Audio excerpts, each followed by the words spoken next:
Allison Fallon is on In the Calm. Allison is the best-selling author of 13 books, has coached thousands of writers from beginners to New York Times bestsellers, and is the founder of Find Your Voice. Allison shares her empowering story of becoming a writer and how ultimately that led her to becoming her true self. Spoiler alert, she fired up her courage, left an abusive marriage, and manifested not only a successful writing career, but also the husband and family of her dreams. And yes, my loves, she is here to spill tea on all the how-tos. Even if you aren't wanting to write a book or share your story with the world, no worries. There is so much for you in this conversation. There is beauty and power that unlocks in us when we open the flow to a deeper relationship with ourselves. She has so much wisdom to share about using writing as a tool for moving through our challenges and shadow season, taking ownership of communication as our birthright, and ways that we can get comfortable with allowing our creative flow to, actually flow. What is the story inside you waiting to be shared? Let's dive in and find out. Welcome to In the Calm. I'm your host, Georgiana Alexander.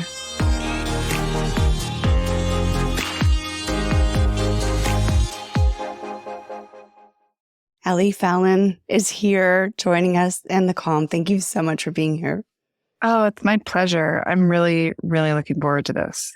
Yeah, it's always fun to just hang out. We were just saying, it feels good just to hang out and have conversations. And yeah, I always feel so inspired, when we talk. And I'm not only inspired by you professionally, creatively, but just as a human. And I think so many people will find maybe a breath of validation, especially with writing, to connect with themselves, with the conversations that I know I've been able to have with you. So I'm hoping that translates for everyone listening as well. I mean, you've written and published 13 books. You've coached hundreds of writers from beginners to New York Times bestsellers and helped hundreds of thousands of people learn how to use writing for their personal growth. I mean, so this is your jam.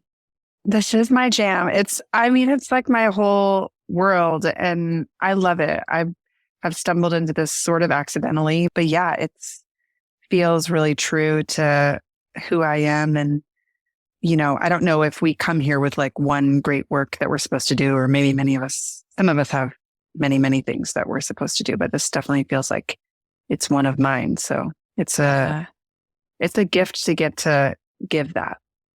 I love that. Well, let's actually dive into that, because I think I always find it interesting how people come into their calling and their purpose. I think that there's a lot of wisdom that we can learn from others, and sharing that story. Would you share how your career, how this path started for you? Absolutely. So I have always known, in a way, in a deep part of me, that I wanted to be a writer, and specifically an author. I can remember being as young as 6th grade and thinking, when I grow up, I want to write books. That's what I want to do for a living.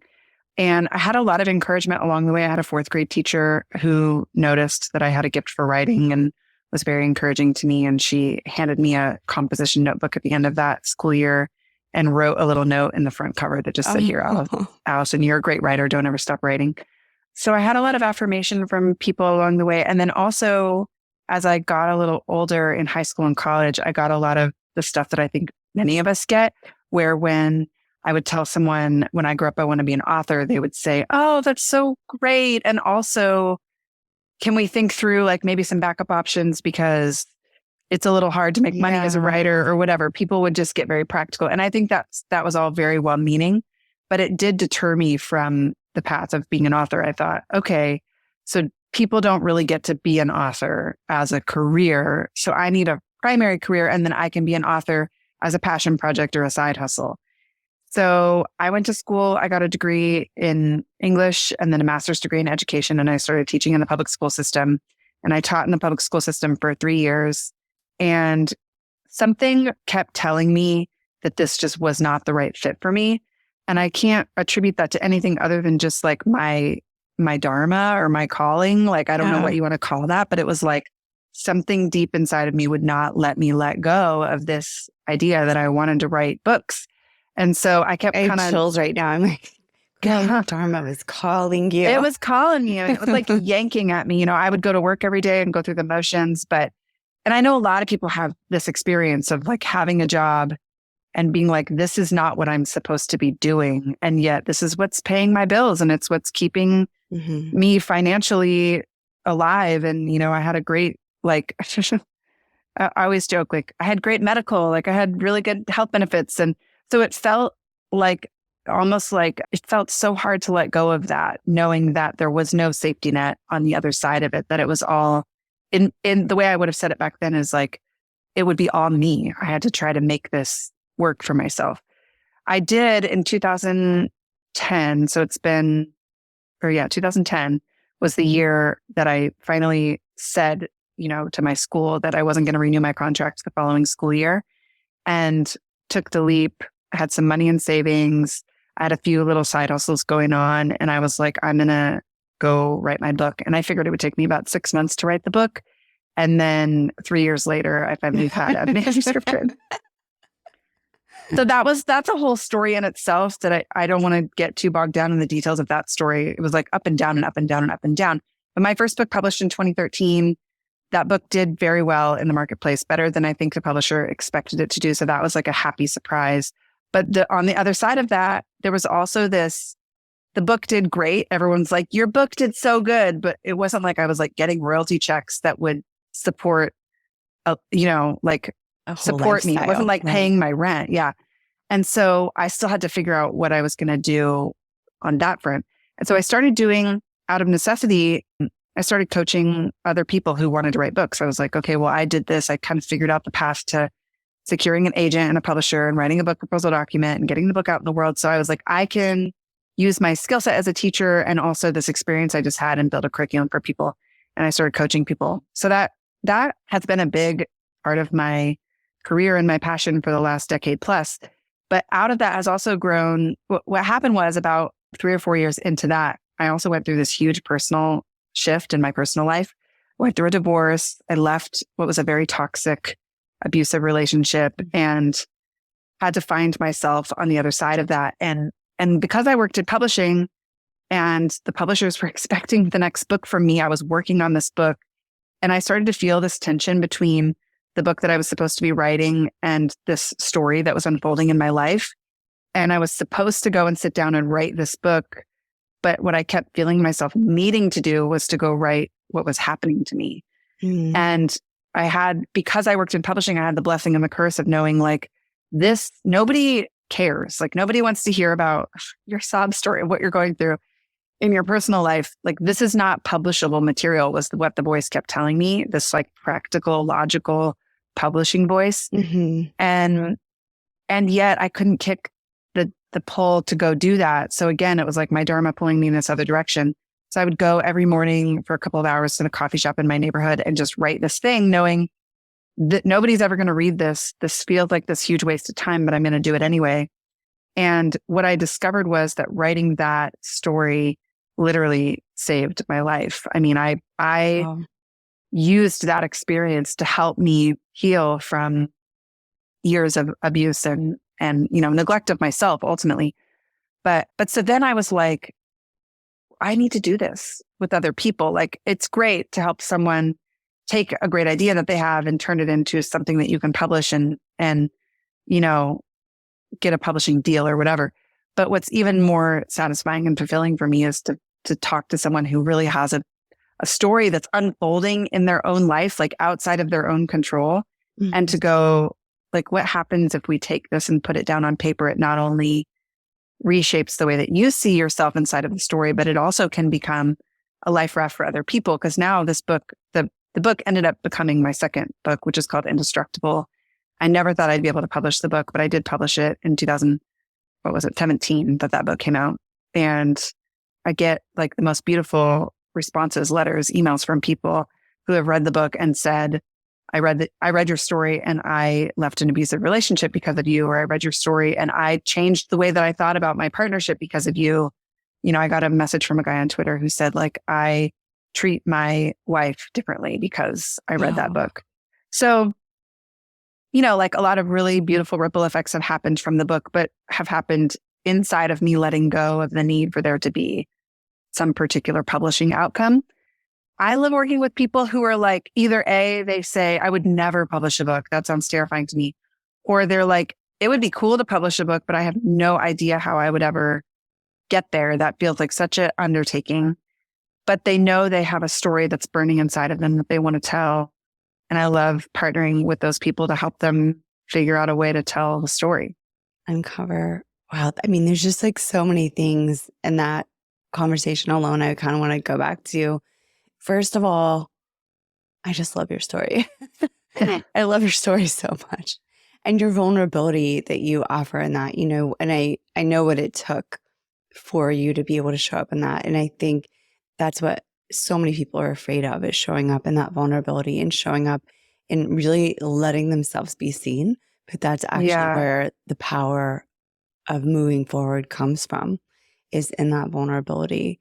So I want to go back really quickly to, you know, this journey of trusting yourself and trusting your instincts. And when you decided to become the writer and the calling, and I think it's such a common theme in people's lives, that the thing that they really know that they're here for, that they love, gets displaced because of all the people acting like they want to become the next Tom Brady, you know? Because, you know, because they have like an aspiration. I mean, I even felt like that. I wanted to go to fashion design school and do art as well. And, you know, it's really interesting because it doesn't matter. There actually is a market for that. You know, there's a lot of great resources for that. That's a whole other story I won't get into. I ended up doing business. I'm really grateful that I did. It was actually the better roundabout for me.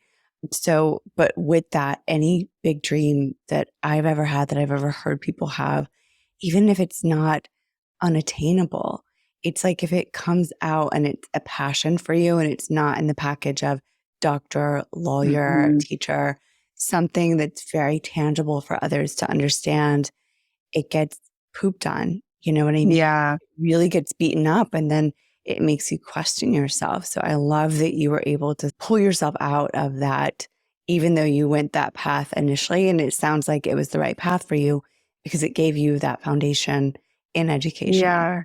You know? Yeah. Well, a couple of things I want to say to people just as encouragements is, number one, you don't have to be making a full-time living doing the thing you love in order to make it legitimate. So in other words, I could have kept my job as a teacher if I had felt like that, if I could feel like I could also give the energy to writing a book that I wanted to give to it. For me, like, I didn't have the space because I was giving so much energy to teaching, and that felt like it was a really big job. I didn't have the space to give that also to writing books. But what I don't want people to hear is like, well, if I'm not making a full-time living from my music or my books or my art or whatever, well, then I'm not really doing it. I'm not really living out my dharma. That's not, you don't need to make money from the thing in order for it to be legitimized. I think what I would say to people is there are a lot of ways to make money. You could work at Subway and make money. You could work at, you know, like I say that jokingly, but like you could go do literally anything and make money. And then find a way for there to be, like, you could go to Starbucks and be a barista and make enough money to live on, and then have a lot of extra flexibility and time so that you can give your highest and best energy to this thing. And also, like, you know, I was so worried about making things work financially. And what happened was when I took the leap away from teaching, there were other doors that opened for me and other opportunities that came my way that allowed me to be inside of my genius and inside of that space and learn and also make money from learning. Like, for example, I've done a ton of ghostwriting for other people, which isn't the same as writing my own books. But a friend of mine brilliantly said to me, it's basically like getting paid to get a master's degree in writing books. So that was like one way for me to practice my craft. That's true. And get paid for it. And there are ways to make that work. But I just want people to know that, like, they don't have to feel bad if they have this, you know, thing that's pulling at their soul and they're doing it, but they're not making a living from it. Like, that doesn't matter. Yeah, I think the key for you was the teaching in the school system wasn't the right alignment for your soul, but the teaching was the right alignment. So you just had to extract and find a better solution of how that fit for you. Exactly. And the other thing I want people to hear is, like, there's no way to fuck this up. So, so like everybody you were can saying, breathe. You can all deep breathe. You can't fuck up your dream. yeah, like I will have times, you were talking about, I can't remember what you said that triggered this in me, but I will have times where, oh, you were talking about the courage to step out and do this. And I'm going to be 40 this year. And I have times where I still am like, oh no, I should have stayed the path. Like I could have had, a 401k and I could have had a better plan for my future and whatever. Those fears still pop up. So like, I just want to put that out there so people don't feel like, if they feel like, oh no, I made a misstep along the way. You were talking about going to business school instead of fashion school or whatever. Like we could go back and try to argue those things with ourselves. Like I should have done it this way, or I should have quit when I had the chance, or I should have whatever. And there's just no way to mess it up. Like the calling will keep pulling at you. It will keep gnawing at you until you answer it. And so you can't be too late. You can't mess it up. You can't get on the wrong path. There's no, you can instantly get back into alignment with yourself. So I just don't want people to hear this and go, oh, I should have quit when I was 26, when I had the chance to do that. Yeah. The path will find you wherever you are, and it will show you your right timing, even if that timing looks really different than society dictates it should, right? Exactly. I also want to go back to what you were talking about being able to find your healing through telling your story and really step away from your abusive relationship.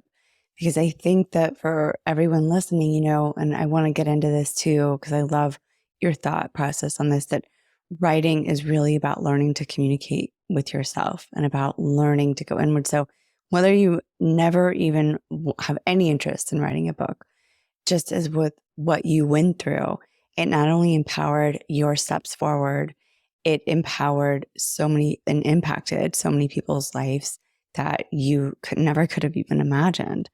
And I think in healing our traumas and the things that we go through, I mean, you and I have talked about this. We both had abuse and trauma in our life stories. There's this really big piece that we feel almost an imposter of who we are. Like we feel like, oh, that part of the story should be left out. Oh, this isn't cool enough, or this isn't as exciting enough. We can try to justify all of these different things. And especially when it comes to telling our stories of how we found the courage to move into new places in our life, whether that's stepping away from abuse or whether that's just, in some people's minds, it seems very small, but it could be massive to another person, that validation. And something about writing, it instills in you the truth of the experience you've gone through, that sometimes when you aren't writing it down or you don't acknowledge it for yourself, it's easy to brush aside and not really give yourself that credit. Do you want to share a little bit about that? I do. I would love to. I think one of the things that writing does is it helps us see the story from the outside.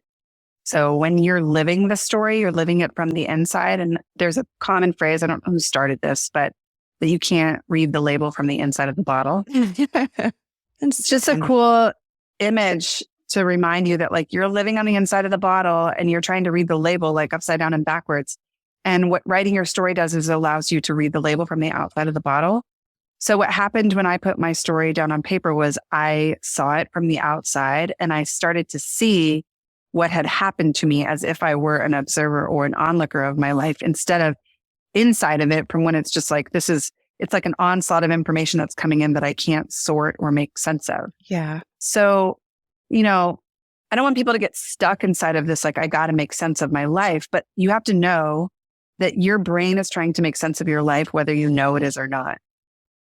And a lot of the times, one of the reasons why we feel exhausted or overwhelmed or defeated is because our brain is trying to make sense of something that doesn't make much sense.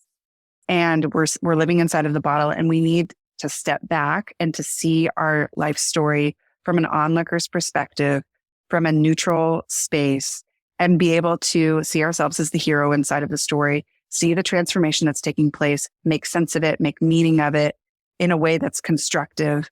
Because inside of a story, we might make let me just give you an example that's really vulnerable, that inside of my abusive marriage, one of the pieces of sense that I was making of a story that I did not realize I was doing is I would tell myself this was happening outside of my conscious awareness, but I would tell myself inside of the marriage, I think the reason why I'm with him is because nobody else could handle this behavior. I'm strong enough to handle him. So I feel like God or whatever had brought us together because God knew that this man needed someone like me in order to help him, and that nobody else would be able to deal with this the way that I could deal with it. Like, that's insanity, and it's codependency at its very best. And I didn't know that I had that. I didn't know that it was happening until I started to write the story down. And then I was like, that's an insane way to make sense of this story. So the new sense I made of the story was just like, no one should have to live like this. This is not a normal way to be in relationship with people. I can stand on my own 2 feet. I can make decisions that are good for me. I'm allowed to be happy in my own life. And when I started to make that sense of the story, it gave me more power back. It gave me more strength back. It gave me my courage back. And I was able to make decisions that were actually good for me. But I wasn't able to see that contrast until I started writing down what was taking place in my life. So I think that holds true for other people who write down their stories, is you don't realize the sense that you're making of your story, that actually, like, a lot of those sense-making devices that we used were handed to us. We didn't do that on our own. Someone handed me the idea that a woman should have to handle her man, or a man should have whatever. That codependent way of thinking wasn't invented by me. That was given to me at a young age. So, and I just laid that on top of my set of circumstances. So what writing your story does is it puts the power back in your hands to choose how you want to make sense of this story. And that new way of making sense of it is the new way that you hand down to your children or to the next generation, that lays the groundwork for how stories are going to be written in the future. So for me now, it's been 7 years since I left that relationship, and I'm married again to a really wonderful man. We've got a great relationship that I'm very proud of and happy inside of. We've got 2 little kids, these things that I never thought I would have or have access to. And the reason I believe that I am able to have these things is because I made a different meaning of my story than I had before. That meaning is the meaning that lays the foundation for the relationship that I now get to enjoy. So yeah, like, I got to publish the book and inspire people, and other people have read the book, and that's cool. But the bigger reward for me really is the life that I live inside of now. That's a much bigger and freer space. You get every day. You get to have that every day. And then to kind of extract that for people listening, they're like, oh, I don't really have an abuse story to tell. It's not necessarily about something hard and heavy. This concept could be applied to any part. The fact that you have found certain ways of thinking about things or doing things that seem, normal or easy to you might be huge and impactful in somebody else's life. Or it might make sense for you to write it down and say, wow, I didn't realize how cool that thing was that I lived through or did. It doesn't have to be necessarily a challenge or a heartbreaking situation. It can really be anything, and just taking the pieces and putting them together gives you a different perspective. Yeah, there are 2 ways to think about a story. One is a hero who wants something and overcomes some kind of conflict to get it. So we all have a story like that. Like, what do you want in your life that you don't have is a great story question to get you started. Another way to think about a story is a hero who overcomes some sort of unexpected obstacle and transforms in the process of overcoming that. So, like, the first way is like, what do you want that you don't have in your life? We all have something we want that we don't have. And the second one would be, what have you overcome and how has that changed you? Have you overcome a diagnosis or the loss of someone that you love, or a tragedy in your life, or chronic anxiety, or something like that you've overcome, and then that's transformed you in some kind of meaningful way. So, and my belief is that everyone at some point in their life will live out both of these kinds of stories. Like, you don't make it through 100 years of life or 80 years of life or whatever without overcoming some sort of unexpected obstacle. But like, when I was 26, when I was writing my first book, mine was much more the first type of story. It was like, I want something. I want to be an author. And I don't know how to get that. And so I'm going to set off on a journey to uncover how I get that thing. I hadn't really had a big loss yet. And then later in life came the big loss that I had to try to figure out, how am I going to integrate this into my life and use it as a tool for transformation, rather than, when a tragedy happens, we can either kind of go, life will never be the same again. I guess this is just the world we live in, or we can take it and integrate it into ourselves to become a more powerful person. And I think telling our stories helps us to do that. Even if it's just to yourselves, even if you're just telling the story to yourself, it is powerful. I love that. Something else that you say that always has touched me is that you say communication with ourselves is a birthright. And I love that you speak to that and share that. How do you feel for people listening that they can start to develop that relationship and that communication? If this is something where, never before have they really listened to themselves or written or channel written or put down pen to paper, where would someone start with this? I think journaling is a beautiful practice to open that line of communication. Journaling is really just about, it doesn't have to be like, there's a difference between a journal and a diary is what I'm getting at. Yeah. So a diary is like, here's what happened to me today. And journaling can be that. I mean, that's a good entry point for journaling. But journaling is really about telling yourself your story back to yourself. So journaling can be about admitting to yourself a truth that feels hard to admit to anyone. Journaling can be about, telling yourself a story from your childhood that you've never told to anyone else. It can be about working through a feeling that you have that you don't understand. And maybe you feel like in your life, you don't have another person that is safe enough where you can extrapolate and who could really hold space for a complicated feeling. Like this example just popped into my mind, so I'll share it. But like, my husband and I had 2 children back to back, very close. And it's been like wonderful in so many ways and also like very disorienting. And I feel like that's a feeling that can be hard to extrapolate with very many people who may go like, you should be grateful. Lots of people try to have babies and can't have babies, or are you saying that you're not grateful for your whatever? So it's just one example of a feeling that you go, maybe it would be helpful for me to unpack this feeling, these complicated feelings with myself in a really safe space where I can say the wrong thing and no one's going to judge me. I can say whatever I need to say and really get to the truth that's going on here. And then as I sort through those complicated feelings, then maybe I start to feel safe enough that I can share them with a therapist or a trusted friend or my spouse if that person feels safe, or partner. But to start with yourself, because, you're your own closest confidant and you're your own best friend and it all starts with you. So like, and, even energetically, it's like, if I'm judging myself, I magnetize people into my life who also judge me. And as I become more gentle with myself through the practice of writing, I also magnetize people in my life who are very good space holders. I feel now that I have 100 people in my life I could call and say like, I'm having a really hard time with this thing that's complicated. And all of them would go, I get it. Tell me more, but that was not true for me 10 years ago. And I think a lot of that has to do with me working it out inside of myself first. I think it's important to share with people listening to, when you're just getting started with this, to go into a space where you set the intention to be non-judgmental of yourself. Give yourself permission to show up in that journal in an open-minded way of getting to know yourself and having that free space, because otherwise we can also completely destroy ourselves in a second and become our worst enemies.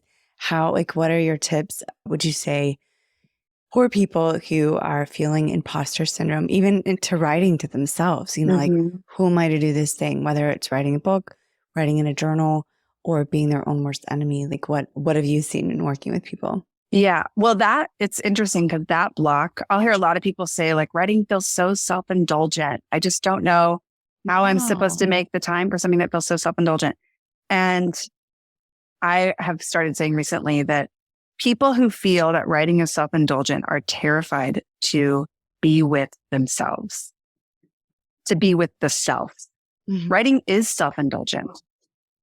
It's like, okay, go ahead, indulge yourself, Have a it's piece like, of chocolate while you're at it. yeah, I'm like, Yeah. don't you deserve, yourself deserves to take up some space in the world. So even just that, like even just initiating the practice of writing, if it feels self-indulgent to you, can actually be a practice of, I'm going to allow myself to just sort of like throw my arms out and take up some space. I'm allowed to be here.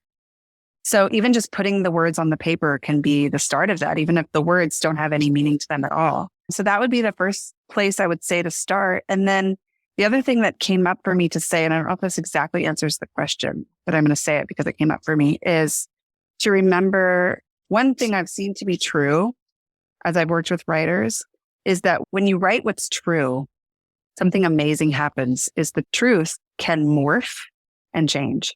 So what's true doesn't have to stay true. What's true today can be, I'm completely overwhelmed. And there's something about admitting that truth that allows for the truth to dissolve and for something new to birth. So maybe what you write today that's true is, I need to leave my marriage. And maybe something about admitting that truth actually dissolves and allows you to open and allows for a new space to open up inside of the relationship. So just know that because something's true today, sometimes people get really scared that like, they'll write like, I hate my job. And they're like, oh my God, I can't leave my job. I've been here for 20 years. And it's like, just because it's true today doesn't mean it has to stay true. Either you can leave the job and that changes the truth. Now you don't hate your job. You have a new job and you love it. Or admitting the truth to yourself can open up a new space and allow for something new to birth, even inside of those circumstances. Oh my gosh. So yeah, I want to talk about this a little bit more deeply because on the energetic level of things, when we set those intentions, when we put words, it's like command, it's an intention, we're setting a seed. And sometimes, as we're talking about limitations and feeling blocks and waiting for permission, that action of writing, as you say, it seems scary. And I want to get your feedback on this because I would imagine when you're blocked with something, when I feel blocked is when I actually go and put pen to paper and ask myself the question, what am I resisting? What am I blocked in? yes. And when I open to that truth, and it could be one word following that question, I answer, everything shifts. Because in that writing action, it's setting permission. We are giving permission to ourselves, to our energy body, to the world around us to say, okay, I am surrendering this block. And then that gives the whole universe permission to conspire in your favor and help you find other solutions that weren't there before. Absolutely. I always say that writer's block isn't writer's block, it's life block. And if you don't know what to put on the page, it's usually because there's something you want to say or do that you feel you cannot say or do. And as you're able to put the words on the page, you will be able to do or say the thing that you wish you could say or do. And then your writing also unblocks.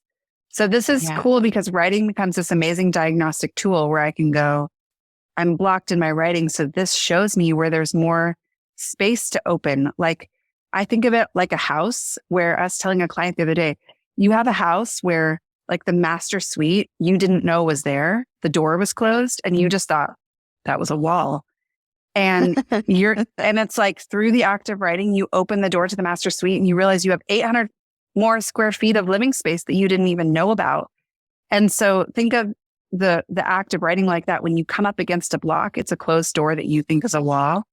And as you write into the block, the door opens and you're like, oh my gosh, this house is bigger than I thought it was. I have more freedom. I have more space. I have more, like area to move around. So writing can be just this really cool diagnostic tool where both we can see where the blocks are. And then we also use the tool as a way to open the block. Yeah. It's so incredible that we have this at our access, right? And what you were saying with your clients that say, well, it feels self-indulgent. It's really interesting to me because I've noticed a pattern at certain times where I'm not really built. Let me back up and say I'm not really built to be in resistance of my life. I don't think any of us are, to be honest. Yeah. And so when I'm pushing to get something done, there's a resistance I'm having to struggle with in order to make that thing happen. And so I've noticed that the things that actually would help me unblock, help me expand, help me actually move into a place of getting the thing that I'm pushing so hard to get done done so fast. If I were to let go and really surrender and ease into that, the whole thing shifts and opens up. The things that I would find self-indulgent for me, I need to take walks outside. I need to exercise. I need to get extra sleep. All of those things actually unlock the possibilities around me. But when you're in the middle of trying to do the thing that you're sitting there pushing so hard to do, just like where, as you're saying, the people that are saying that's self-indulgent, there's a resistance in their life of trying to force the picture a certain way. And it's in the surrender, in, as you said, getting close to the self, that like everything opens up and becomes easier. Yeah. And, that brings up for me to say that there are two ways that you could approach any situation. One is to go external and go fix the problem in the external. And I think even as writers, even as a writer professionally, I do this where I'm like, I'm on a deadline. Like, we got to get this book out, and it's like, I know intellectually how to short circuit writer's block and just get the words on the page. I'm not saying that they turn out to be great words. They don't, but I do know how to sort of like jump the obstacle and fix it on the external. But the other way is to go internal and ask ourselves, what is this block here to show me? And you can do this with writing, or you can do it with any issue in your life. It's like if you've got a relationship, let's say with a friend, where there's like a lot of tension and arguing or gossiping or whatever, you can either go to the friend and be like, we're going to sit down and we're going to not leave this room until we fix this. And you got to tell me what's going on. And we got to, figure this out. Which doesn't always work very well. It doesn't. It actually usually doesn't work very well. To fix a problem on the external only fixes it in that one circumstance. But what writing gives us is a way to go in and fix this on the internal and ask the question, what is this block here to show me? And when you fix a problem on the internal, it's fixed forever. Mm-hmm. It's fixed for good. It's like once I took out this idea that I was supposed to fix this other guy in my life and I was the only one who could do this, once I extracted that belief and replaced it with a healthier belief, I don't ever have to do that again. Like people like him don't even come into my life anymore. They don't even mess with me. Yeah. They're just gone from my life because attraction. It's not a match. So once you fix that internally, you don't ever have to fix that problem again externally. It's like, I don't need to be like, I've got amazing boundaries and I do like, I don't deal with people like him anymore. They just don't even come in my space. So I say that to say it's not like I'm free of problems. It's like when I come up against a block in my life, and there are plenty that I'm working through now, I'm always going, I can go fix this on the external, or I can go internal and fix it on the internal. And internal is more confusing, more chaotic, may take longer. It's a little bit harder to face because you have to take radical responsibility for your own space. Yeah. But it's more complete and more permanent and more satisfying. And let's talk about this a little bit because, your book took you 3 years longer initially to think. I think anything that we set in motion that feels like a passion to us also brings up in us all the things that we need to internally surrender, work on, find better places. It's like, that's just natural, right? Like you're like, I've got my game plan. I know how I'm going to do this. And then you start in motion and your brain and your body and your whole spirit is saying, great, I want you to achieve this. And I want you to do it in the healthiest way. So we're going to heal as we move through. So you want to share a little bit about that creative process and it's shape shifting a little bit as you, I know I've experienced it with every creative project I've ever been involved in. But interestingly is when I do it for other people, if I'm building a business for other people, helping them on a project, that doesn't come up. So it's really easy to go. It's easier to do it for ourselves. Else. It's easier to do it for someone else. And then it's easier for us to attack and use it as like, oh, it must be a sign, I'm not meant to do this or whatever. Yeah. Yeah. Well, Stephen Pressfield talks about the resistance. He has a book called The War of Art, which you haven't read. I know you read it, right? I feel The War of Art. I feel like I read it a long time ago. It's an older book. I want to say it came out in like the 70s or 80s, but Yeah, I feel like I read it maybe in the 2000s, early 2000s. that's a brilliant book I won't repeat a lot of what he says because I feel like you could go grab the book and it's a quick read. It's like little essays, probably 25 little essays like put together about overcoming resistance to do your art. But a couple of things I do want to say is when you sit down, especially to work on a project of writing a book, for example, or like writing a complete story, what happens as you work through that process is what's actually happening, what's happening on the outside is you're writing a book. What's happening on the inside is you're embodying the message of the book. Mm-hmm. So the reason why the process took me 3 years instead of 6 months is I needed 3 years to embody the book. And then the book is this natural, easy result of me embodying the book.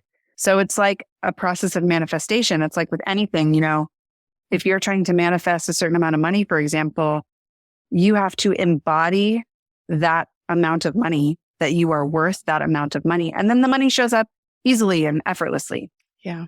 And books are the same. So if you want to write a book about organization, you're like passionate about helping people organize their lives or whatever, what will have to happen is your life will have to get really organized internally. You'll have to become really organized and you'll have to become a person who this comes naturally to. And then the book is a natural manifestation of that. And what happens for a lot of people is in the process of writing a book about organization, for example, life throws all these curveballs at you to show you where you're still not there yet. Yeah. And so like massive disorganization comes out of nowhere and people will go, oh my God, maybe this is a reason why I'm not supposed to be writing this book. I'm not the person. I don't have this all figured out. I'm not the authority on this. I could never. And actually what's happening is life's going, I'm giving you an opportunity to open that room and see that there's way more space in your house, that there's more here to be offered to you. So be careful what you want to write a book about because it's usually like a thing that life is really trying to teach you. My second book is called Indestructible. And that title came from a Steinbeck quote that says something, I won't get this exactly right, but like, I guess women really are more powerful than men, especially a woman who has love in her heart. I suppose women are indestructible, or I suppose love is indestructible. Love makes you indestructible. And the book really is about the transformation of me going from a woman who doesn't really know what it means to love herself and therefore doesn't really love other people, who thinks she's a very loving person because look at what I can endure for the sake of love, but discovers through the process of the book that I had no idea what it meant to be in love and discovers the part of me that's really indestructible. And like when I say that was an underworld journey of me slaying my greatest dragons, that's not an understatement. It's like, that's really what it took for me to write that book. And that book actually came in terms of a timeline much quicker than my first book. I wrote it in about 6 months, but it was a dark night of the soul for sure to write everything that I wrote in that book. I'm so proud of you for getting to Thank you. say just as you. I'm a proud friend. Thanks. That's amazing. And I think it's so inspiring. I know it's inspiring for me to hear. I'm sure it will ignite and inspire others as well. And it's interesting. I just want to touch on is whereas for you, you had the idea to write your first book and it took the embodiment of 3 years. I was actually just talking with our mutual friend, Christine, who you helped. Yes. Yeah, we went on a hike this week. And good. She was telling me that her book is now complete and you helped her with this as well. But so on the flip side of that, for everyone listening, Christine had a book inside of her for several years without writing it. And so then it came out very quickly. So it can show up in different ways. But when you're stretching yourself externally in ways that are known to you from an internal place, but externally you're kind of stretching those new, you're finding the new room, right? The new room in the house. That's where it does feel like every time you reach that, there's next levels and next levels and next levels of embodiment. And then once you get there, you're so solid and rooted. It's kind of amazing to look back and think, wow, I mean, I knew I was this person at the start of this journey, but now you're the fully embodied version of that at the end of the journey. these waves of the way that your creativity expresses, the way it comes out can show up very quickly. You know, I've done songwriting where I've written a song in like 5 minutes and it's been fully formed. And then other times I've needed to live it. I needed to live experiences before that music could come into physical form. So it all expresses in different ways, but don't give up on the art and the journey of getting to know yourself, I think is what we're touching in on. That's a beautiful, don't give up on the art of getting to know yourself. That is a beautiful way to say this. That's what writing is. Writing your story is the art of getting to know yourself. Mm-hmm. Thank you for that. I'm gonna. You're gonna take hold that. You're gonna take a note. I am. I'm gonna take a little note down. I don't know what I need that for, but that's just a beautiful way to say what we've been saying. You can just put a little sticky on your wall and smile. Think of me. Let it for that little gem. Yeah. And leaving with that and wrapping up this journey for everyone, you know, putting the pen to paper, getting started.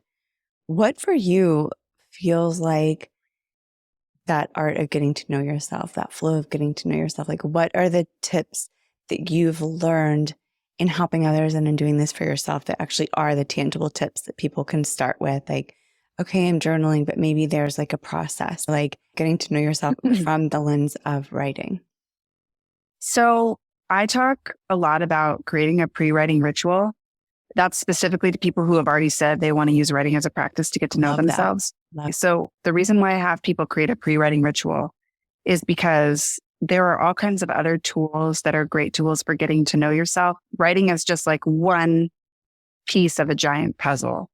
And so sometimes if people come out writing and they're just like, they come at it with almost like a discipline, like I'm going to do this, then they start to feel really blocked because this is not like I'm going to do this kind of an activity. It's like there needs to be an opening and a surrender. And so other activities that help us to get in that headspace are things like you've talked about today, going on a walk, getting your heart rate up in some kind of a way, getting a great night's sleep. You know, the part of your brain that you access when you're writing is your limbic system, which is very active when we're sleeping. So a great time of day to write is first thing in the morning because your brain has been in limbic all night, is in limbic when you first wake up in that morning. You're still in that kind of like half awake, half dream state. And if you can write from that place, then you don't have to drop out of your frontal cortex into your limbic system, but you're already in your limbic system, and it can make it much easier to stay in a state of openness and flow.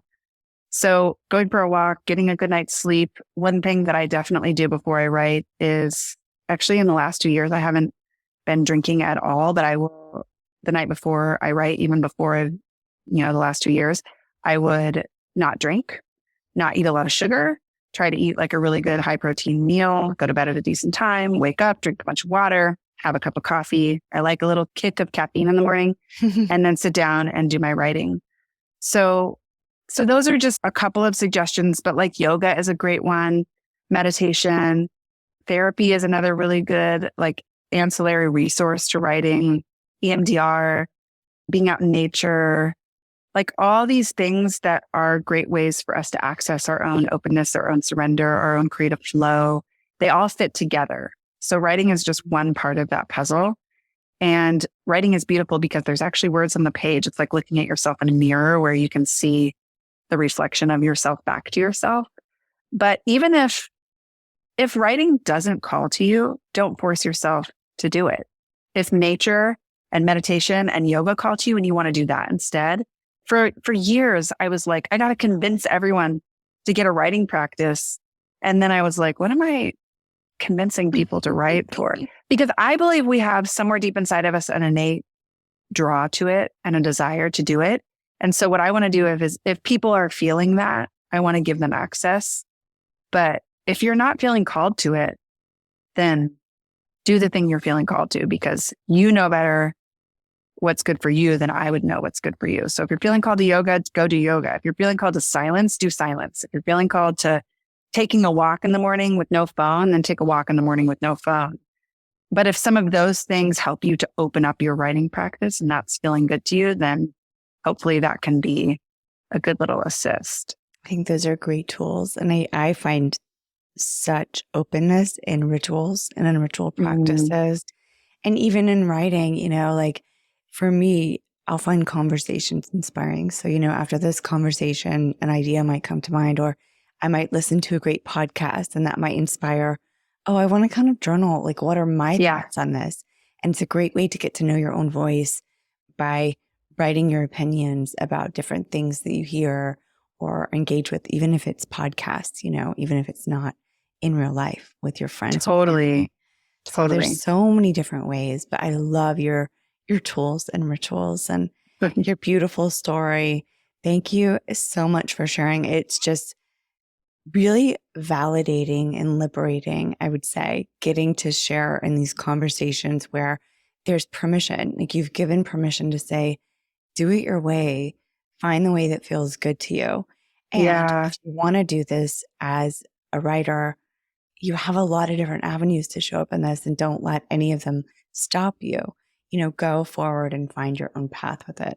And I think that's beautiful because just as we talked about earlier, those things that light us up are usually the ones that we kind of shine brightly, and then other people attract to that to kind of dim.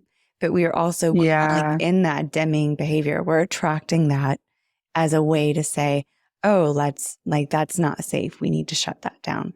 So you have to keep showing up in that brightness and keep letting yourself be inspired by what's right for you. I love that. This has been so fun. Thank you so much. Thank you so much for joining. It is just so wonderful to always get to see you. So thank you. And I'll link in the show notes all the different ways you can connect with Allie. Her Instagram is such an inspiration source as well. But you always do so many lives and cool videos sharing thoughts and ideas. And it's just always fun to get to see what you're up to. And also we have a writing workshop that's coming up in Nashville called Write Your Story. And it's a really great kickstart workshop for anyone who's kind of new to this. There are limited seats, but the workshop's registration's open now. And I think we've got about 30 seats left if anyone's interested in that. We will put the link in the show notes below. And I'll connect that with a way to get to connect to you. And if for some reason anyone's listening and you've missed that deadline, just connect with Allie because I'm sure there will be other great retreats and workshops as well. So reach out, connect with us, and let us know what you're working on. We can't wait to hear from you. Thanks, Georgie.